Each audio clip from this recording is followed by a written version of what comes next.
Robbim, bandalaring ichida mahzun bo'ldim. Yana chorasiz qoldim. Faqat sen mening najotkorimsan.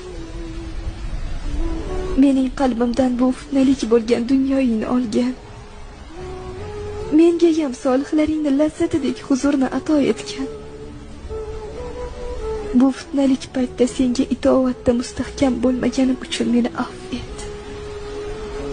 Meni itoatingda sobit qilgin.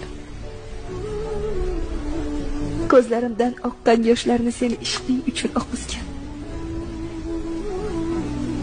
Ey Robbim, bugun siqilib sinovlarda mustahkam turolmaganim uchun, dunyoyingdagi imtihonlaring uchun ko'z yoshlarim to'kildi. Robbim, meni bardoshli qil. Meni mahzun qilguvchi so'zlarni-yu holatlarni mendan nari qil.